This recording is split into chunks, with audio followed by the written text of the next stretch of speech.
동안 잘 지내셨습니까? 음. 우리가 평소에 하루하루를 살아가면서 이게 소중하다라고 생각할 필요조차도 없을 정도로 우리 곁에 느낄 수 없을 정도로 가까이 있는 게 늘 있지요.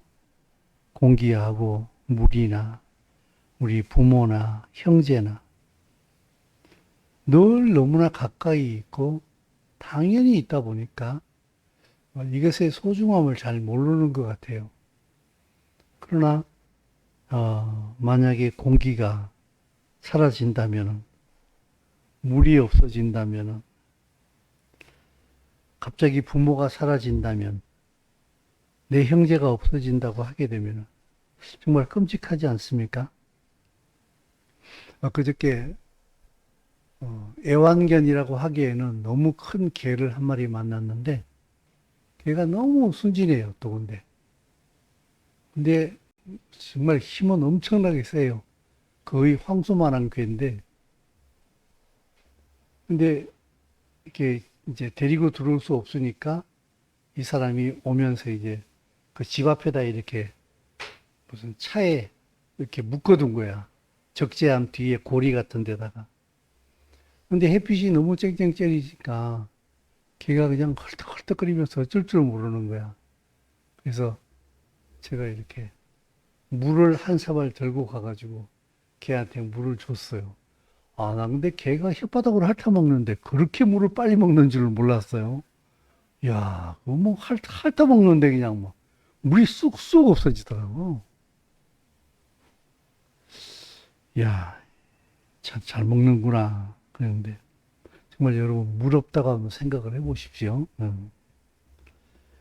근데 이러한 것들의 소중함은 없어져 봐야 알아요. 그죠?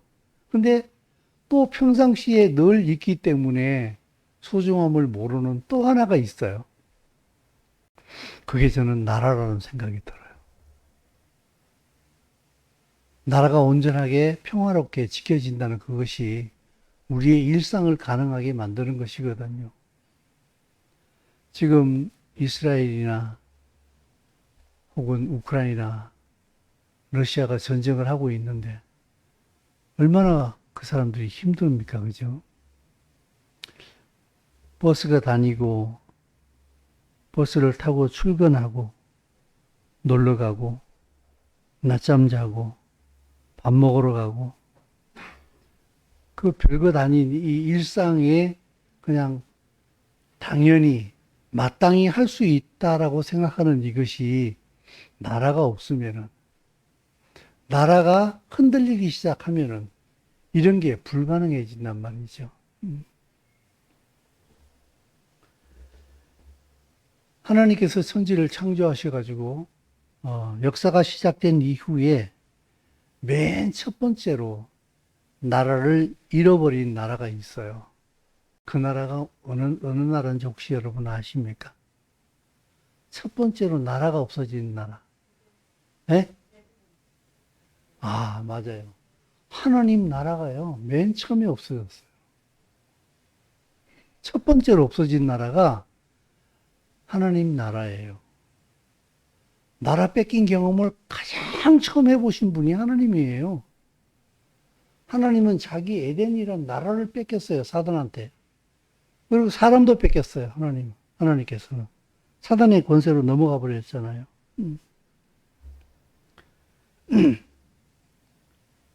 그리고 이 하나님의 앞으로 하나님께서 아담과 하와에게 축복하실 때 그렇게 말씀하셨잖아요.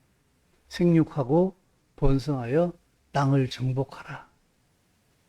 그렇게 했는데 앞으로 하나님 나라가 돼야 될 그 나라가 전부 다 세상 나라가 돼버렸어요.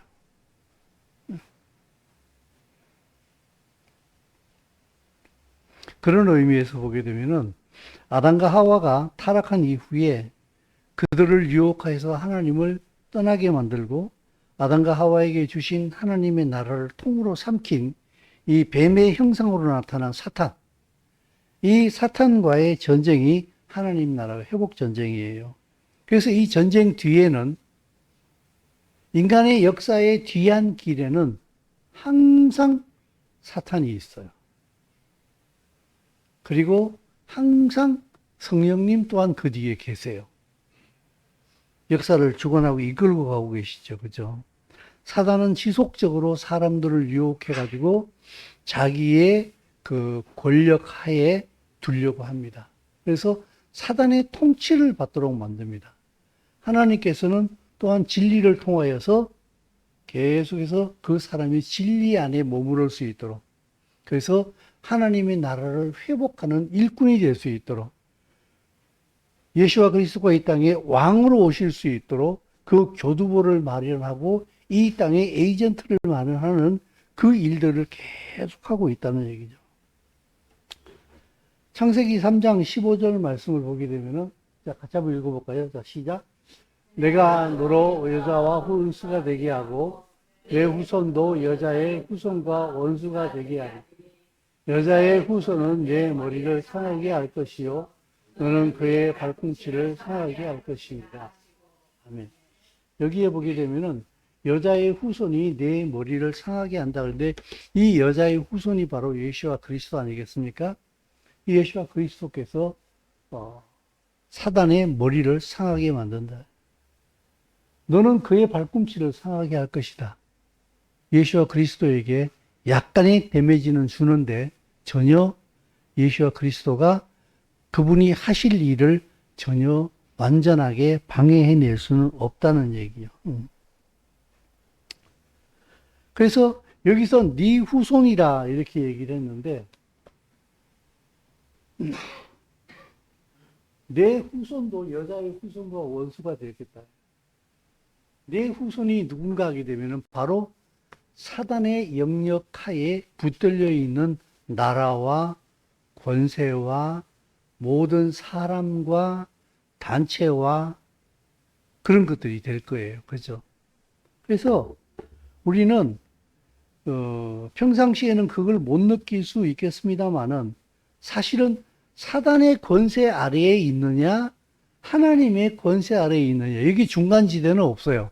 다만 우리가 봤을 때에 중간지대인 것처럼 보일 뿐이지 중간지대는 존재하지 않아요.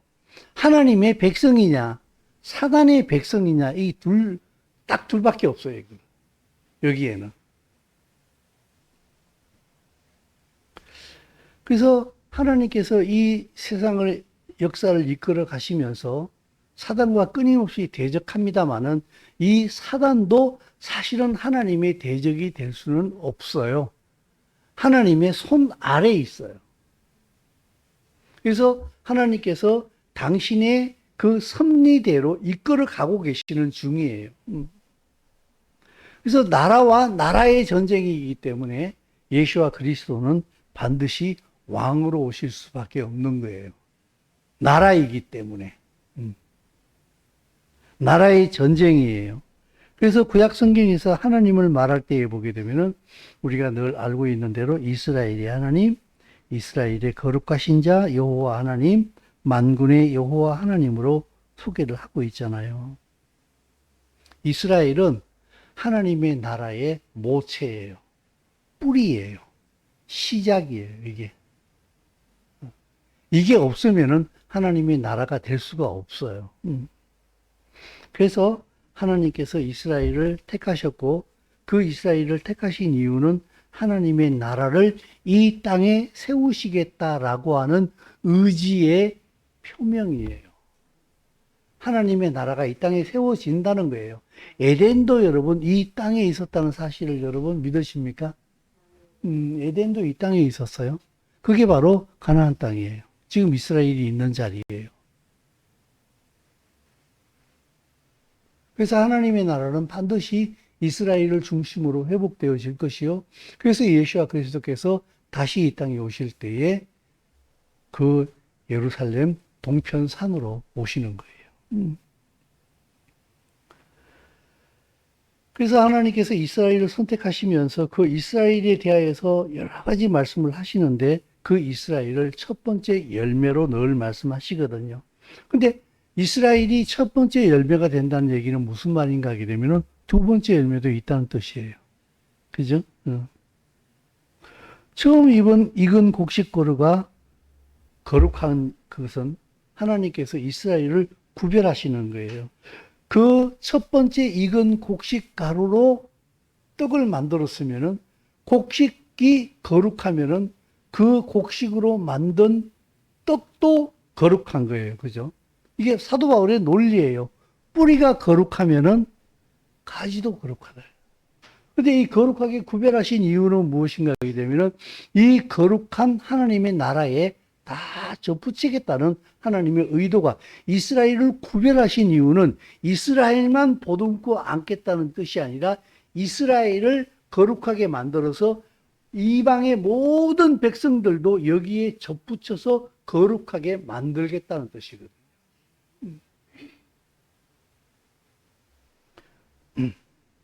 자, 그 다음 말씀 우리 한번 보겠습니다. 로마서 11장 말씀인데, 자, 같이 읽습니다. 시작. 제사는 처음 익은 곡식 가루가 거룩한즉 떡덩이도 그러하고 뿌리가 거룩한즉 가지도 그러하니라. 또 한 가지 얼마가 꺾였는데 돌감람나무인 내가 그들 중에 접붙임이 되어 참 감람나무 뿌리의 진액을 함께 받는 자가 되었은즉. 자, 보십시오. 여기에서 금방 말씀드린 처음 익은 곡식가루가 거룩한즉 떡덩이도 그러하다. 거룩한 곡식가루로 떡을 만들면은 그 떡도 거룩하고, 뿌리가 거룩한즉 가지도 거룩한 것과 마찬가지로 가지가 얼마가 꺾였는데 이것은 바로 유대인 일부가 하나님에게서 잘려져 나갔다는 뜻이에요. 근데 그 잘려나간 이유가 무엇인가 하게 되면 돌감람나무인 이방인 너희들이 그들 중에 접붙임이 되어 참 감람나무 뿌리의 진액을 함께 받는 자가 되었은즉 그랬어요. 그 이스라엘에게 예수와의 피로 인하여서 접붙임이 되어서 그 참 감람나무인 예수와 그리스도의 진액을 먹게 됨으로 말미암아 이제 이스라엘이 원래 가지고 있는 하나님께서 이스라엘에게 부여하신 사명과 동일한 사명을 접붙임을 받은 이방인도 그 사명을 가지게 되었다. 그 사명이 바로 하나님의 나라 회복의 사명이다. 그 말씀인 거예요. 그래서 오히려 이 시대에는요, 이방 그리스도인들의 사명이 조금은 더 많은 것 같아요. 아직까지는. 첫 번째 사명은 하나님의 나라의 회복을 위한 거룩한 전쟁이요. 두 번째는 길 잃은 이스라엘에게 그 예수아가 그들의 메시아라는 사실을 가르쳐 줘가지고 이스라엘을 원래 이스라엘로 회복시켜 놓는 사명도 이방 그리스도인에게 동시에 같이 있는 거예요, 지금은. 오늘 본문에 보게 되면은 드바림이잖아요. 말씀들이에요. 이 말씀을 모세가 선포할 때에 모세가 죽기 37일 전이라 이렇게 계산을 하게 되는데, 자, 그게 애굽을 떠나온 지 40년 11월 1일에 모세가 전한 말씀이 바로 신명기 1장 말씀의 내용입니다. 자, 넘어가 보겠습니다. 자, 약간 길긴 합니다만은 다시 한번 읽어봅시다. 자, 시작.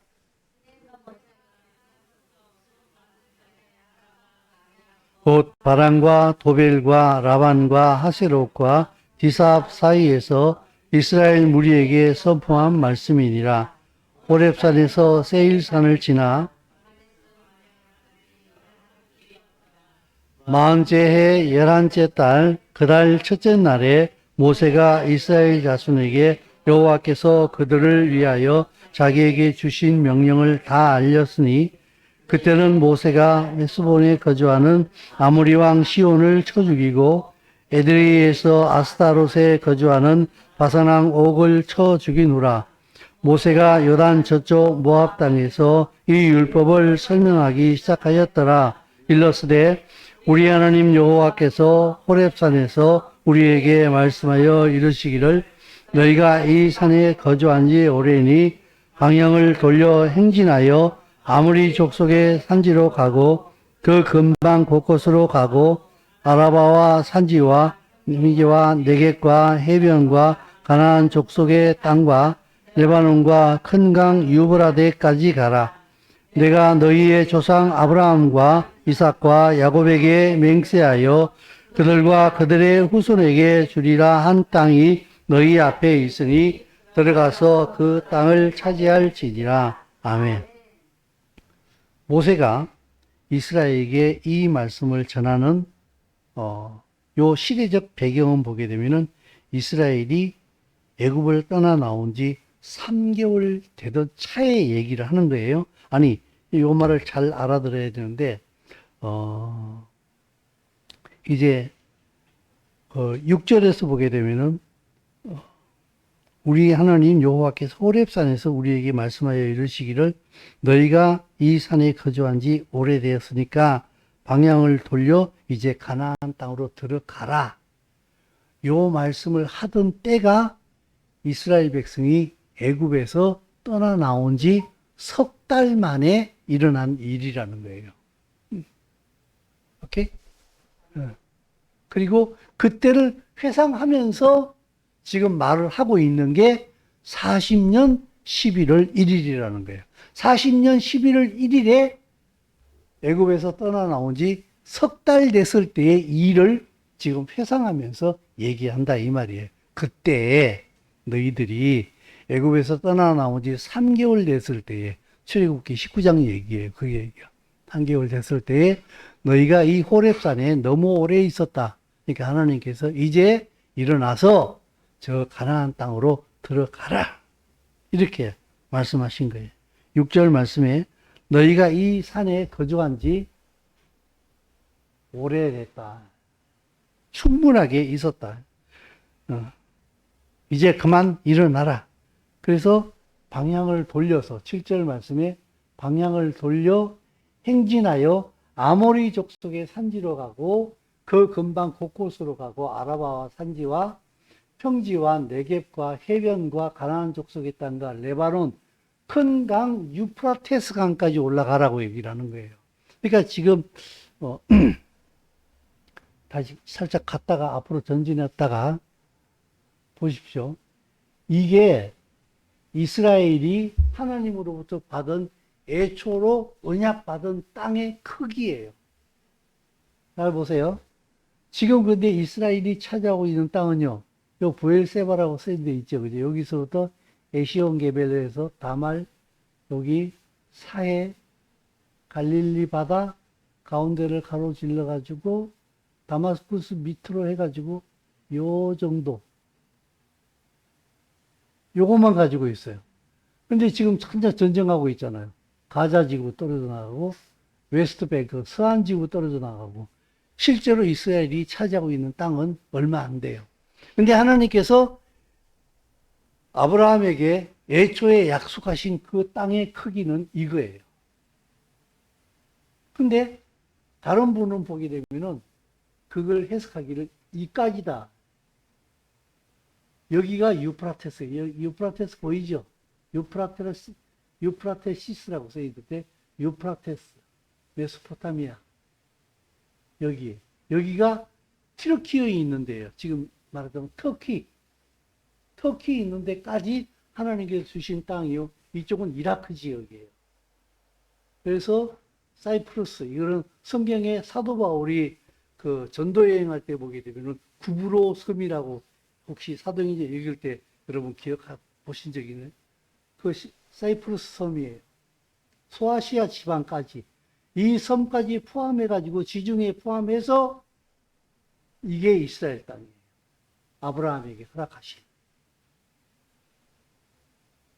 근데 이스라엘은 아직까지 한 번도 이렇게 땅을 가져본 적이 없어요. 근데 성경에는 이것이 너희 땅이라고 얘기하셨어요.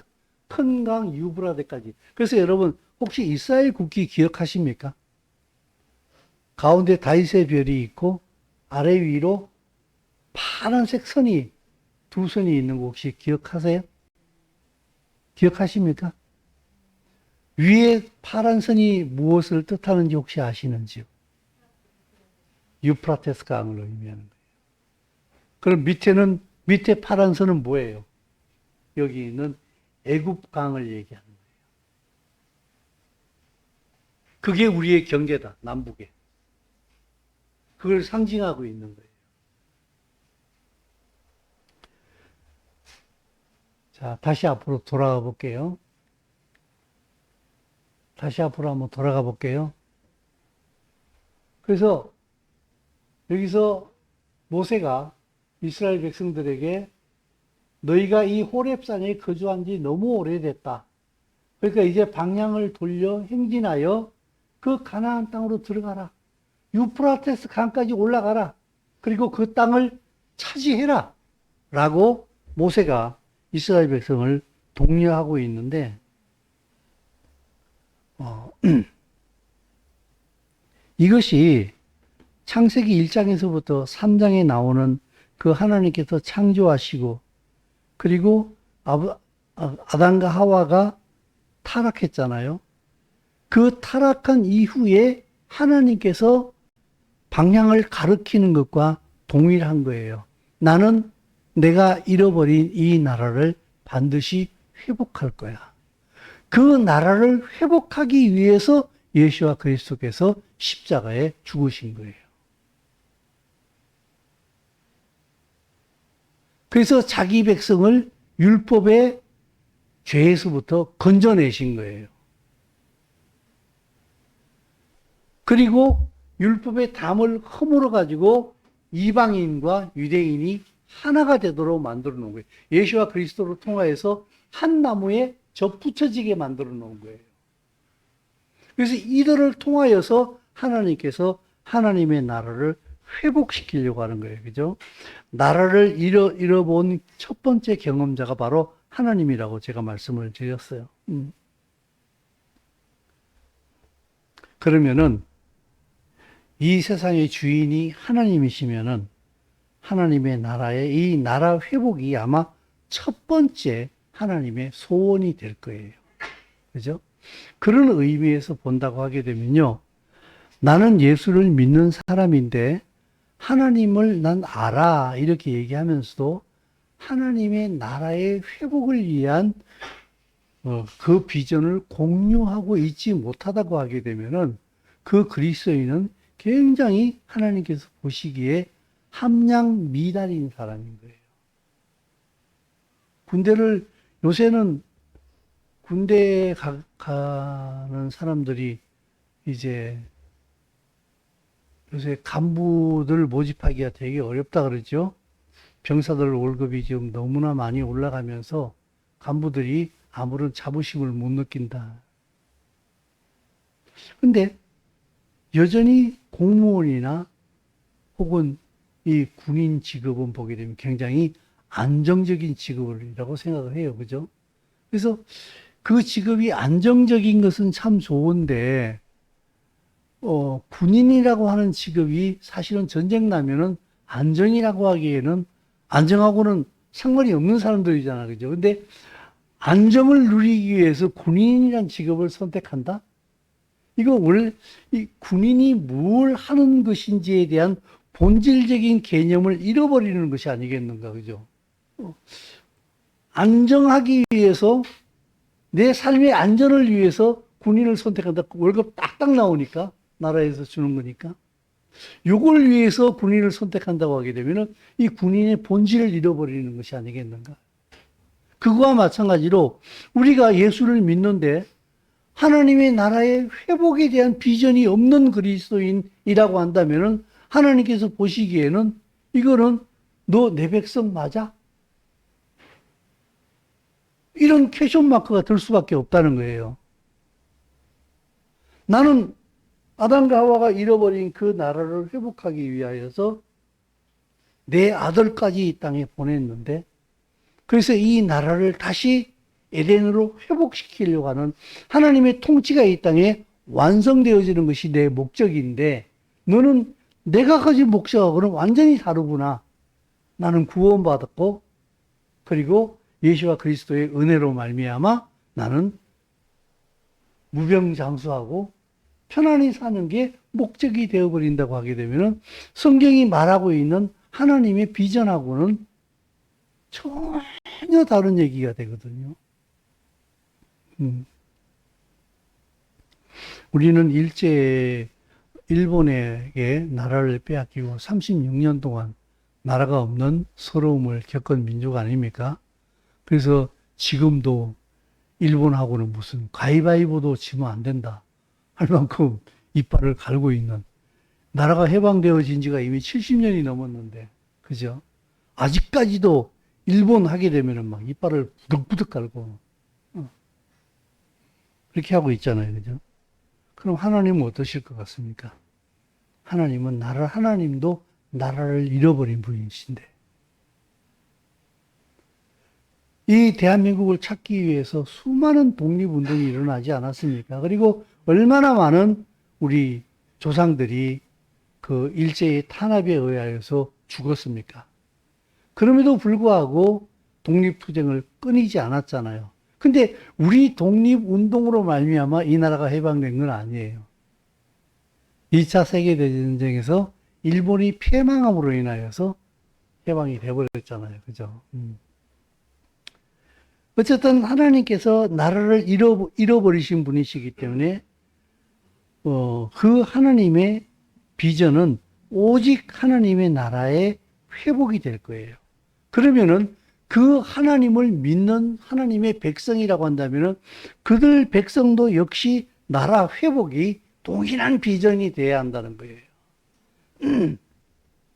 그래서 성경에 쭉 내용을 훑어보게 되면은 하나님께서 아브라함을 가나안 땅으로 보내시잖아요. 그리고 야곱이 삼촌 라반 집으로 20년 동안 떠나 있었습니다마는 하나님께서는 야곱을 또 가나안 땅으로 보내시잖아요. 애굽의 포로로 400년 동안 살고 있던, 그 노예로 살고 있던 이스라엘 백성을 가나안 땅으로 보내시잖아요. 포로로 잡혀갔던 이스라엘 백성들을 다시금 가나안 땅으로 보내시잖아요. 예수와 그리스도를 그 땅에 보내시잖아요. AD 70년에 이 땅에서 없어져 버린 그 나라를 1945년도에 다시 생기게 만드시잖아요. 그리고 그 땅에 예수와 그리스도께서 오시잖아요. 성경의 모든 맥은요, 전부 다 거기에 다 초점이 가 있어요. 역사 가운데 이미 이루어진 일이요, 그리고 앞으로 이루어질 일은 딱 하나 남았어요. 예수와 그리스도가 그 땅에 왕으로 다시 오시는 것. 딱 그 하나만 남았어요, 지금.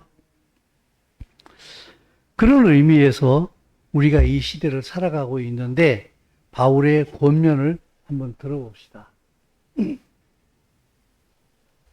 자, 같이 읽겠습니다. 자, 시작. 또한 너희가 이 시기를 알려니와 자다가 깰 때가 벌써 되었으니 이는 이제 우리의 구원이 처음 믿을 때보다 가까웠습니다. 밤이 깊고 낮이 가까웠으니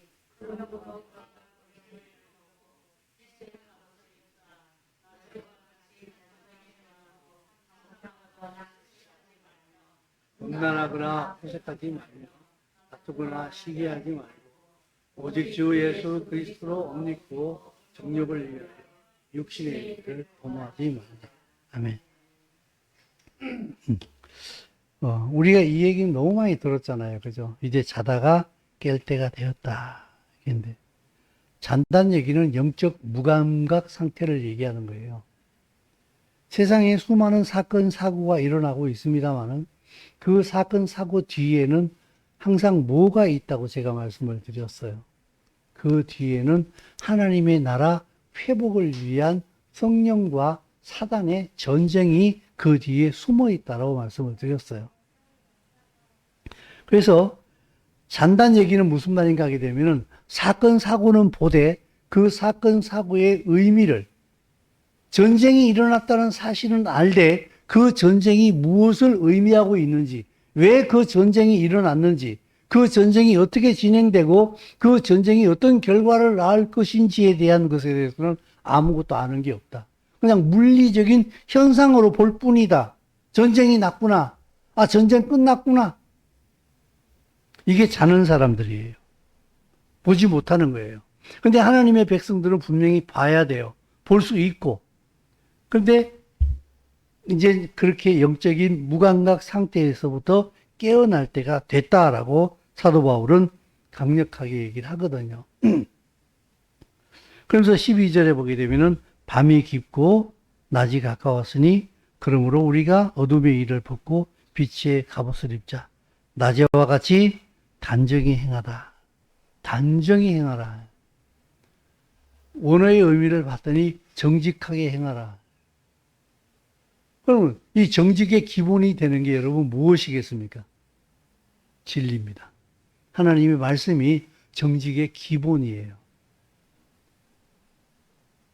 그래서 방탕하거나 술 취하지 말며, 방탕하다는 말과 술 취하다는 말은 두 단어가 서로 좀 비슷하긴 한데, 방탕하다는 얘기는 무슨 말인가 하게 되면 술 취한 것처럼 사는 것을 방탕하다고 얘기하는 거예요.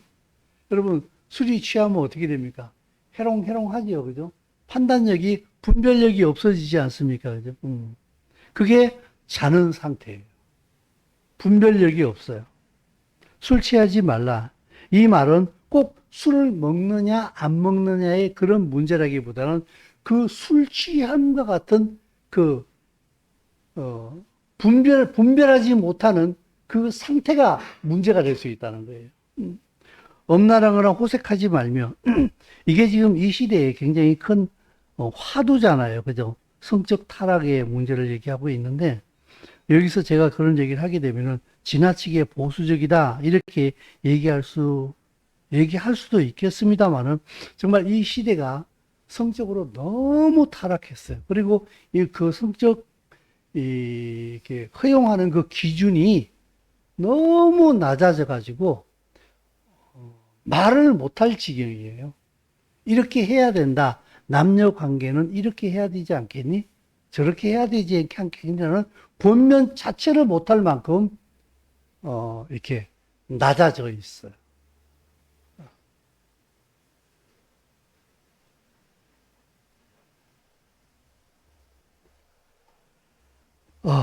그리고 다투거나 시기하지 말라 이렇게 얘기를 하는데 이 13절에 있는 이 모든 말씀은 방탕하고 술 취하지 말며 엄란하거나 호색하지 말며 다투거나 시기하지 말라 하는 얘기는 무슨 말인가 하게 되면은 이 반대편으로 행하는 것은 거의 다 자기에게 빠졌을 때에 일어나는 현상들이에요. 오직 그 반대로 오직 주 예수 그리스도로 옷 입고 정욕을 위하여 육신의 일을 도모하지 말라. 바울은 우리에게 이렇게 권면하고 있습니다. 근데 사실은 이 권면이 여러분 어떻습니까? 물론 저는 여러분들이 이런 권면이 필요 없을 만큼 정직하고 단정하고 이런 삶을 살고 계시다. 저는 그렇게 믿어요. 근데 그거 다 어떻게 다 알겠습니까? 또 어떻게 제가 또 그걸 다 밝혀낼 필요도 없거니와, 그죠? 우리가 스스로 한번 자기 자신을 돌아봐야 될 그런 시대에 우리가 살고 있는데, 근데 제가 이 말씀을 전하면서도요, 그런 걸 느껴요. 교훈이 못 된다. 교훈으로 받아들여지지가 않는다. 그리스도인에게조차도. 그런 얘기를 해요. 그건 지가 알아서 하면 되지. 전혀 교훈으로 받아들이. 근데요, 여러분, 가장 기초적인 부분이 삐뚤어지기 시작하게 되면요, 절대로 높은 집을 짓지를 못합니다. 가장 기초적인 부분이 삐뚤어지기 시작하게 되면은 아무리 높은 건물도 넘어지고야 마는 거예요. 그죠? 그래서 요 사도 바울이 우리에게 권면하는 이런 것들은 어떻게 보면 굉장히 작은 일일 수도 있어요. 근데 이 작은 일이 곧 무엇을 의미하는가 하게 되면은 내가 예수와 그리스도에게 접붙여진 사람이냐 아니냐, 혹은 접붙여진 사람으로 살고 있느냐 살고 있지 않느냐 하는 그 이야기를 하고 있는 거예요.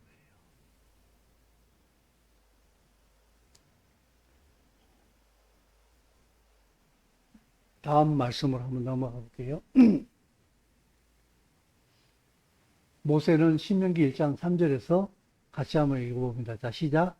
마흔째 해의 11째 달, 그 달 첫째 날에 모세가 이스라엘 자손에게 여호와께서 그들을 위하여 자기에게 주신 명령을 다 알렸으니, 이 율법을 하나님께서 누구를 위하여 그들에게 줬는가 하게 되면은 이스라엘 백성 그들을 위하여 자기에게 주신 명령이에요. 이것은 곧 무엇을 의미하는가 하게 되면은 예수께서 마가복음에서 말씀하시기를 안식일이 사람을 위하여 있는 것이지 사람이 안식일을 위하여 있는 것이 아니라고 말씀하신 것처럼 하나님께서 말씀하신 그 모든 말씀은 사람을 위해서 있는다는 거예요. 그러므로 여러분, 하나님께서 이 땅을 통치하고 계시다는 사실을 믿으십니까? 그러면요, 누구의 말씀을 따라가는 것이 가장 안전한 삶을 살 수 있는가 하게 되면은 내 생각이나 세상의 가치관이 아니라 하나님의 말씀을 따라서 살아가는 것이 가장 안전하다. 그리고 그것이 바로 하나님의 나라를 추구하는 삶이다 하는 그 말씀입니다. 말씀에 붙들리고 그리고 말씀을 붙들어야 하는 시대예요. 왜냐하면 거짓이 너무나 성행하는 시대가 되었기 때문이에요. 창세 이후로 에덴도 거짓말로 인해서 넘어갔잖아요. 아담과 하와가 사단이 하는 거짓말에 속아서 하나님의 나라가 넘어갔잖아요. 그죠? 근데 그러니까 창조 때부터 거짓말은 있어 왔어요. 사단은 원래 거짓의 아비이기 때문에. 그런데 거짓은 늘 존재해 왔습니다만은 이 시대는 거짓을 부끄러워하지 않고 수단화시키고 정당화시키는 시대가 되어버렸어요. 이제 거짓말은 부끄러운 게 아니에요. 내 목적을 위해서 얼마든지 거짓말을 해도 정당화되어지는 시대가 이 시대가 됐어요. 늘 말씀드립니다만은 물론 보는 견해에 따라서 조금 다를 수 있겠습니다만은 저는 감히 그렇게 생각해요. 정직하게 보면은 누구든지 다 볼 수 있다. 아, 나는 그런 좌파적인 성향을 가지고 있으니까, 나는 우파적인 성향을 가지고 있으니까 그런 거야라고, 그런 것이 아니라 나는 좌파라 할지라도, 좌측에 있는 사람이라 할지라도, 우측에 있는 사람이라고 할지라도 우리나라 정치권을 지금 보게 되면은 거짓말 투성이라는 것은 금방 할 수 있습니다. 그리고 금방 말씀드린 것처럼 거짓말을 하나도 부끄러워하지 않아요. 그 거짓말 해놓고서 들통나도 안 잡혀가는 게 능력이에요.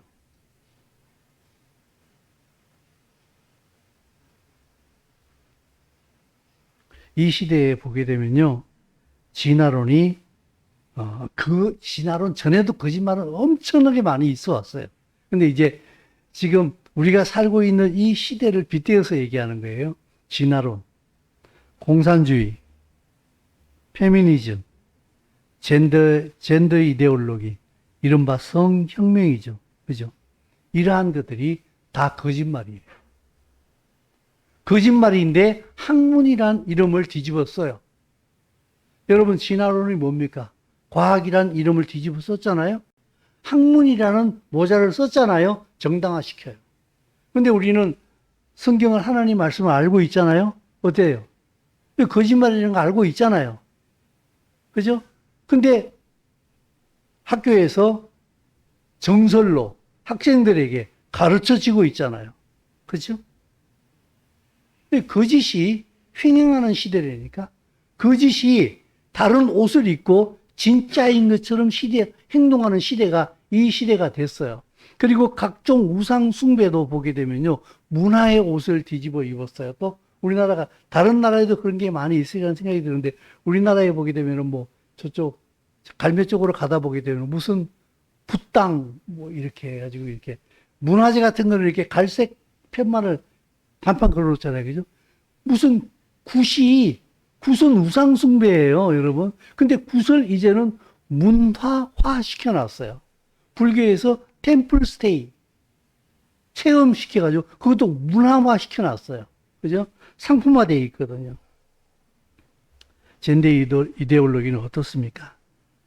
남자 여자가 평등하다. 뭐 이렇게 얘기를 하면서 아니 남자 여자가 평등하지 않다는 얘기가 아니에요. 성평등을 이야기하면서 권위가 몰락하기 시작을 합니다. 물론 어떤 권위는 무너져야 될 권위도 분명히 있어요. 그러나 지켜져야 될 권위가 있거든요.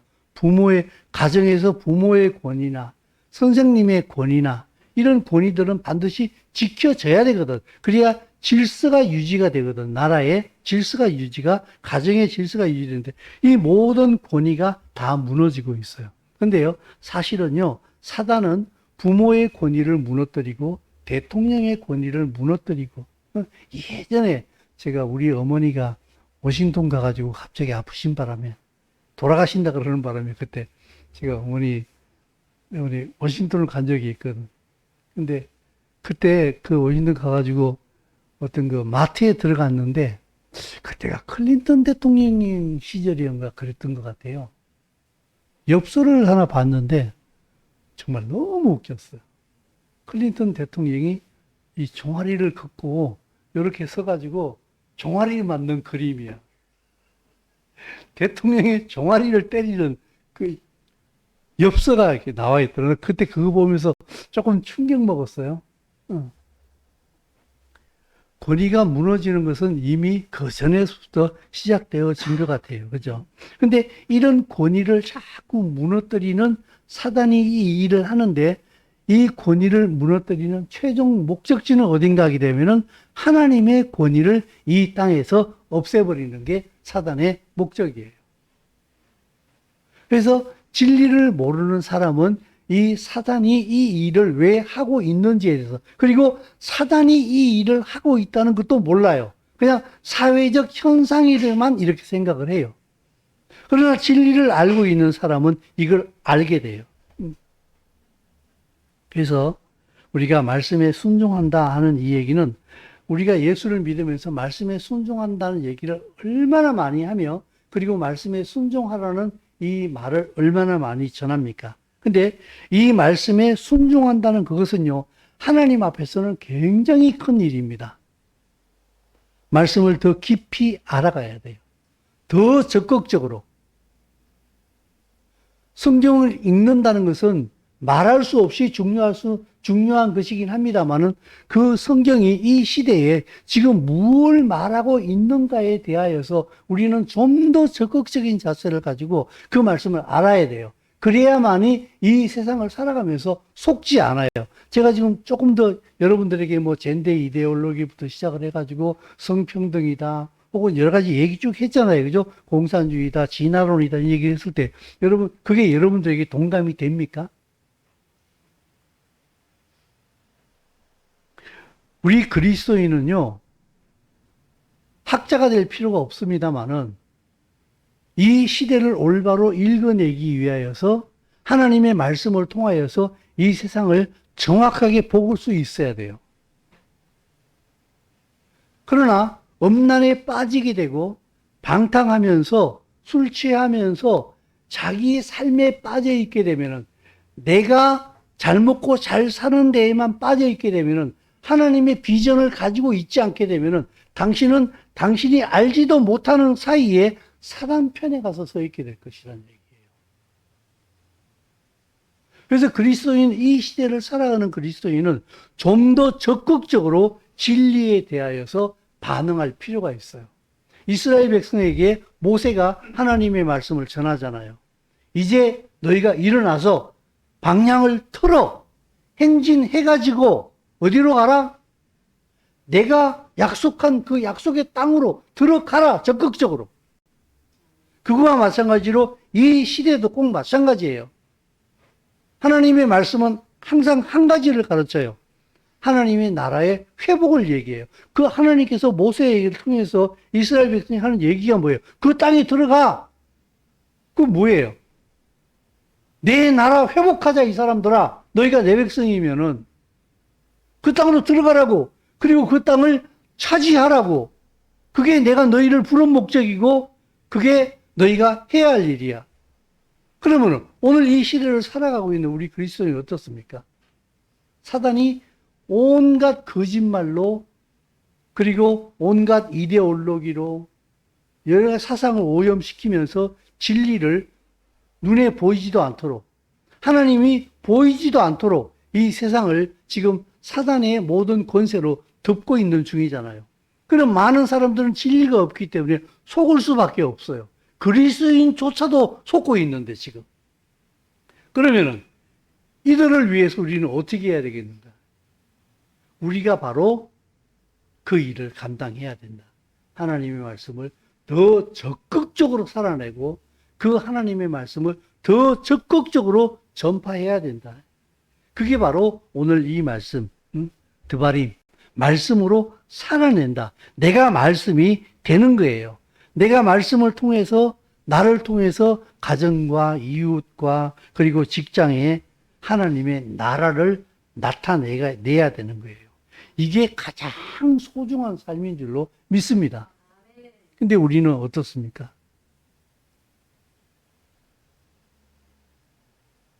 어떻습니까?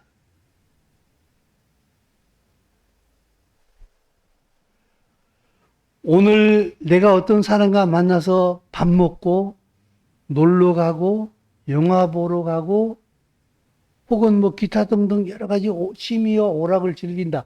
하지 마세요. 그걸 할 시간이 어디 있어요? 이 얘기하는 거 아니에요. 당신이 누구를 만나서 밥을 먹든 영화를 보러 가든 놀러를 가든 뭘 하든지 간에 당신이 하는 그 모든 일들이 진리의 기반 위에 서 있어야 된다. 하나님의 나라의 비전에 적합한 삶을 살아야 된다. 그 말씀의 가치에 따라서 내가 이것도 하고 저것도 해야 된다. 그 얘기를 하는 거예요. 이스라엘 백성과 동일한 사명을 우리는 예수와를 통해서 받았어요. 그게 나라의 회복이에요. 나라의 회복은 내가 나라의 그 하나님 나라의 말씀으로 사는 게 시작이요 끝이에요.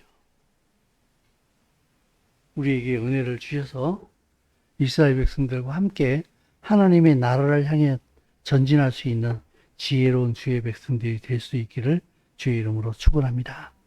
기도하겠습니다. 세상이 아무리 어지러워도 주의 말씀은 절대로 어지러워지지 아니하는 줄로 믿습니다. 세상이 아무리 거짓말을 하고 현혹해도 진리를 가지고 있는 사람은 그것이 거짓인 줄 분명히 알며 우리가 가야 할 길이 어디인 줄 아는 줄로 믿습니다.